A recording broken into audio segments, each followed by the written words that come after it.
To Z study point. प्यारी दोस्तों, मैं प्रदीप सर क्लास लेके आई हुई है केंद्रीय शिक्षक पात्रता परीक्षा से रिलेटेड कुछ महत्वपूर्ण क्वेश्चन जो आपके सामने में डाउट हो रहा है। तो वो क्वेश्चन क्या है, तो आपका एडमिट कार्ड कब आएगा और आपका एग्ज़ाम कैसे रहेगा और किस किस तरह की हमें आवश्यक जानकारी, क्या क्या ध्यान रखना चाहिए। तो आज की वीडियो में हम सारी जानकारी को आपको बताएंगे। जैसा कि दोस्तों आपको मालूम हो, आपका एग्ज़ाम डेट भी तो फिक्स हो चुका है और आप लोग एडमिट कार्ड के बारे में सोच रहे हैं कि कब एडमिट कार्ड आएगा। तो एडमिट कार्ड बहुत जल्द आपको देखने को मिलेंगे, लेकिन आपको बता दूं, अगर आप फॉर्म भरे हैं तो एडमिट कार्ड आएगा ही आएगा और आपको इन्फॉर्म भी किया जाएगा।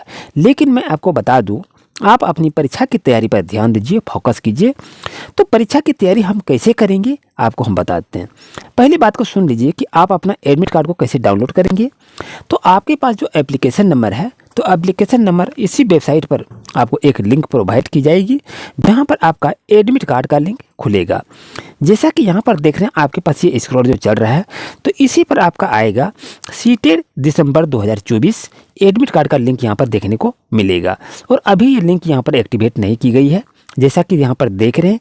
तो इसी जगह आपका लिंक एक्टिवेट किया जाएगा। वहीं से आप अपना application number, date of birth और कैप्चा कोड को डाउनलोड करके आप अपना एडमिट कार्ड को देख सकते हैं। और पहले आपका सिटी कोड दिखाई देगा कि आपका एग्ज़ाम कहाँ पर हुआ, कहाँ पर आपका एग्ज़ाम होगा।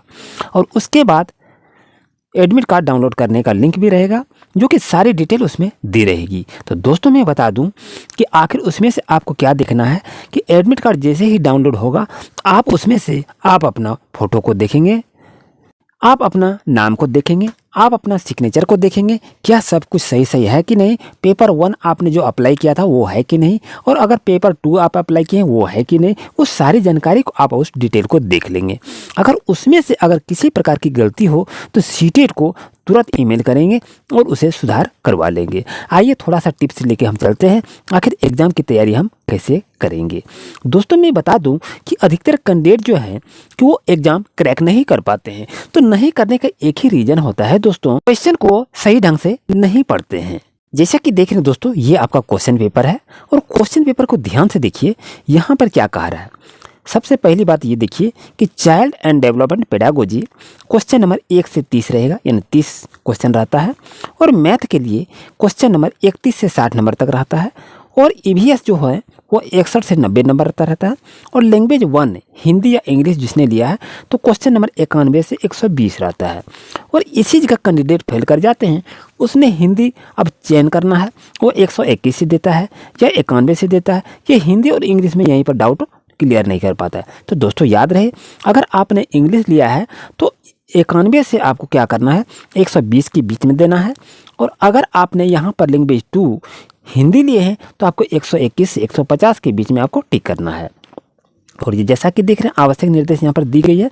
अगर यहाँ से थोड़ा सा क्वेश्चन को हम देखें दोस्तों, तो क्वेश्चन देखिए क्या कह रहा है कि एक व्यापक, यहाँ पर ध्यान दीजिए, यहाँ क्वेश्चन क्या कह रहा है कि निम्नलिखित में कौन सा निरंतर और व्यापक मूल्यांकन का समर्थन करेगा। यानी यहाँ कह रहा है कि कौन सा मेथड को उपयोग करेंगे जो बहुत ही व्यापक है। ये आपसे कहा गया है।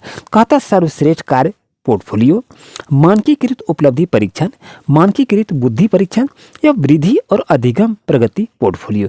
यहाँ पर देखिए आपको क्या लग रहा है, सभी क्वेश्चन लग रहा है आपका सही है और आंसर भी आपको लग रहा है ये तो अजब गजब का है कि कुछ समझ में ही नहीं आता है। लेकिन आपको बता दें, जहाँ भी मानकीकृत की बात कही जाती है तो वहाँ अधिकतर क्वेश्चन क्या होता है, पॉजिटिव में रहता है। लेकिन आपको सीखना चाहिए कि बुद्धि परीक्षण की जहाँ पर बात करी जाए तो उसके लिए आपको करना क्या होगा, उसको आपको टिक करना होगा। आखिर इसको कैसे हम निकालेंगे, चलिए ये भी ट्रिक को आपको हम बताएंगे। लेकिन थोड़ा सा क्वेश्चन को देख लेते हैं, इस बार का मॉडल कैसा रहेगा।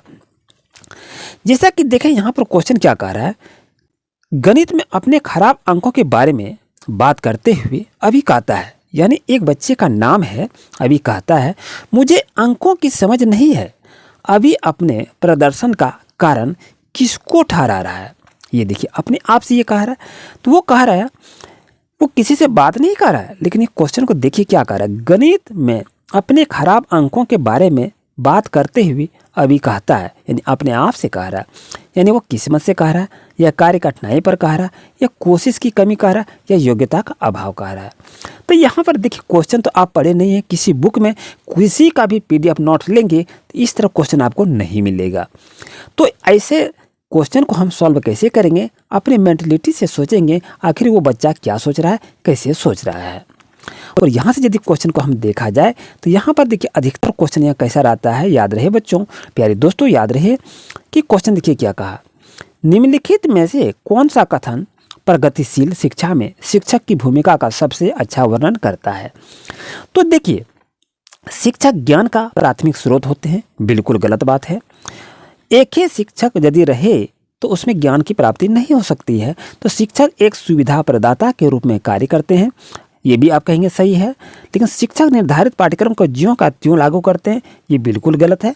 शिक्षक बच्चों को स्वतंत्र रूप से कार्य करने के लिए उनके हाल पर छोड़ देते हैं।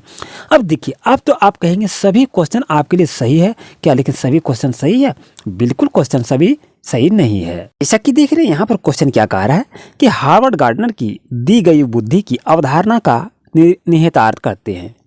कि अगर यहाँ जो क्वेश्चन दिया हुआ है और ये देख रहे आपके पास ऑप्शन है, तो इसमें से करना क्या है, जहाँ भी केवल रहे तो वो आपका नेगेटिव वर्ड होगा दोस्तों, नेगेटिव आंसर होगा, उसका आंसर सही नहीं करेंगे। याद रहे ये दोनों ऑप्शन जो है आपका गलत है। अब यहाँ देखिए, सभी लोग दुनिया को समान रूप से समझते और संसाधित करते हैं।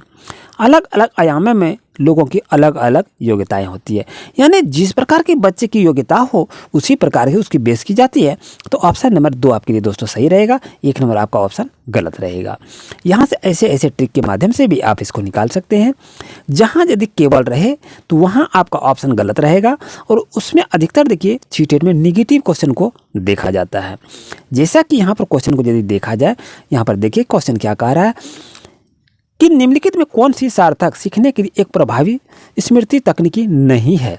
देखिए यहाँ पर निगेटिव वर्ड को कह दिया कि इसमें नेगेटिव कौन सा है, ये इसको कहना है। तो सीधी सी तो बात है, संकल्पना चित्रण ये तो होना आवश्यक है, विस्तृत दोहराव ये भी आवश्यक है, स्मृति सहायक विधियाँ ये भी आवश्यक है। लेकिन रटने व दोहराने की जो प्रवृत्ति होती है, सीटेट कहता है कि बच्चे को रटाना नहीं चाहिए, रोट लर्निंग नहीं होनी चाहिए। तो आपका ऑप्शन जो है नहीं का बात कह रहा है, तो ऑप्शन नंबर 1 आपके लिए दोस्तों सही रहेगा। अगर यहाँ से क्वेश्चन को यदि हम देखें तो ये क्वेश्चन क्या कह रहा है, यहाँ से ये भी देखा जाए कि मैथ में ऐसे भी क्वेश्चन रहेंगे, लेकिन यहाँ से थोड़ा सा हम ये CDP के लिखाते हैं। CDP में आप कम से कम 25 नंबर तो जरूर प्राप्त कर लेंगे, लेकिन ऐसे यदि प्रीवियस ईयर क्वेश्चन को यदि देखेंगे तो आपको इससे 50% क्वेश्चन यहीं से पूछे जाते हैं। जैसा कि मालूम हो आप अच्छी तरह से पढ़ रहे हैं, लेकिन यहाँ ध्यान रहे कि प्रीवियस ईयर क्वेश्चन को अभी से आप अपना तैयारी कर लीजिए। और एडमिट कार्ड आपको बहुत जल्द देखने को मिलेंगे। एडमिट कार्ड पर ध्यान ना दें और अपने प्रीवियस ईयर क्वेश्चन पर दें और मॉक टेस्ट अवश्य लगावें। अगर आपको किसी तरह की असुविधा हो दोस्तों तो जरूर से जरूर कमेंट करें। लेकिन दोस्तों मैं एक बात बता दूं कि एक समावेशी कक्षा में यहाँ जैसे क्वेश्चन को दिया हुआ है, ध्यान को दें। तो एक समावेशी कक्षा में क्या होना चाहिए, विशेष बच्चे हमेशा अपने पाठचर्या पर काम करते हैं। हमेशा जो दिया हुआ है वो हमेशा निगेटिव वर्ड होता है, ये आपका गलत हो जाएगा। सभी बच्चों की कक्षा की गतिविधि तक पहुंच है और वे कक्षा की क्रिया में शामिल हैं। चलिए ये भी हम मानते हैं ये सही है, लेकिन आगे ऑप्शन देखेंगे, विशेष बच्चों की ज़रूरतों को और आश्रितों के रूप में देखा जाता है। यहाँ पे विशेष बच्चे जहाँ ज़रूरत और आवश्यक बोला, ये भी ऑप्शन आपका गलत है। लेकिन सभी बच्चे समान पाठचर्या का पालन करते हैं और सभी शिक्षार्थियों के लिए एक समान शिक्षा साथ अपनाया जाता है। तो दोस्तों याद रहे कि सीटेट का एग्ज़ाम जैसे आप लिखने के लिए जा रहे हैं, अगर कोई भी ऑप्शन आपको नहीं समझ में आ रहा है, लगता है सभी गलत है, तो याद रहे जो भी आपका ऑप्शन सबसे लंबा रहे लिखा हुआ वही ऑप्शन आपका सही रहता है। इस ट्रिक को आप इस्तेमाल करेंगे तो कम से कम नहीं तो आप 30% क्वेश्चन को सॉल्व कर पाएंगे। यानी लंबा आंसर जिसका रहे उसी को आप टिक मार दीजिए तो वो आपका 100% सही रहेगा। और सीटेट में जो है इसी मेथड से पास किया जाता है। रटने की आवश्यकता नहीं है, आंसर PDF लेने की आवश्यकता नहीं है, दिमाग से आपको काम करना है, यही सीटेट कहता है। आई होप को आपको अच्छी तरह समझ में आ गया होगा।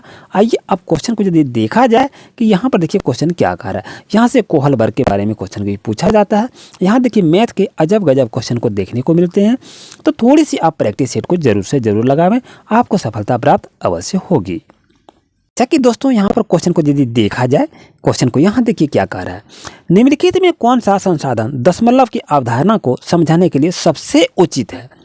देखिए संख्या चार्ट भी दशमलव से होता है, टेलर का गिनतारा भी होता है और डायनेस ब्लॉक्स भी होता है और ग्राफ पेपर से होता है, लेकिन यहाँ का सबसे उचित कौन सा होगा तो आपका दोस्तों याद रही आंसर आपका होगा ग्राफ पेपर। एक क्या होगा ग्राफ पेपर, तो graph paper option number D है। यहाँ देखिए केवल बी, ये आपका गलत हो गया। यहाँ कहता है बी और डी। अब देखिए सवाल यहाँ होता है डायनेमिक बॉक्स और यहाँ डी आ गया। अब कहता है ए और सी, ए और सी कहता है, ए और सी ये कह रहा है, तो ए और सी तो बिल्कुल होगा ही नहीं, तो ये खत्म हो गया। अब यहाँ सवाल क्या हो गया बी और डी। अगर यहाँ से देखें यहाँ कह रहा है ए और बी, ए और बी तो होगा ही नहीं, तो इसलिए सही आंसर होगा। अगर आपके पास ऐसा रहे तो आपका आंसर ये भी होगा और आंसर ये भी होगा। तो सबसे सही आंसर होगा ऑप्शन नंबर यहाँ पर 2 दिया है। तो इस चीज़ को आप याद रखें, कभी ये देता है कभी ये नहीं देता है। तो ये दशमलव को निकालने के लिए इस ट्रिक का आप इस्तेमाल ज़रूर कर सकते हैं। ये कोई ट्रिक नहीं है, लेकिन ये पीडीपी कहता है ये कि यहाँ से ऐसा क्वेश्चन को सीडीपी में देखा जाए, तो ये बच्चे के लिए बहुत आवश्यक है लर्निंग करने के लिए। जैसे कि क्वेश्चन को देखें यहाँ से आरोही और अवरोही डिस्क्रेडिंग और यहाँ पर असेंडिंग क्वेश्चन के बारे में पूछा जाता है, इसे भी एक नज़र से याद रहें। और इस तरह का सभी का वीडियो बना दिए हैं, प्लेलिस्ट बनी हुई है, वहाँ से दोस्तों जाके वीडियो को देखें। और जैसा कि मालूम हो कि यहाँ पर देखिए 1 करोड़, यहाँ से भी क्वेश्चन को देखिए कैसा है। 1 करोड़ है क्या 10 मिलियन, 1 मिलियन, 1 बिलियन या 100 बिलियन? तो ऐसे क्वेश्चन आपके एग्जाम में देखने को मिलेंगे। क्या ये किसी PDF में मिलेगा? बिल्कुल नहीं मिलेगा। तो आप अपनी तैयारी को कहाँ से करेंगे तो प्रीवियस ईयर क्वेश्चन पर करें और लगातार इसे पढ़ते रहें दोस्तों। आई होप आपको अच्छी तरह समझ में आ गया होगा। अगर किसी तरह की कोई असुविधा हो रही है दोस्तों तो कमेंट जरूर करें और आपसे रिक्वेस्ट है वीडियो को जरूर शेयर करें और चैनल बने तो सब्सक्राइब जरूर करें दोस्तों। हम इसी तरह से प्रत्येक दिन लेटेस्ट अपडेट लेके आते हैं, तो आपका सुझाव सादर आमंत्रित है, आप सुझाव जरूर दें। Thank you.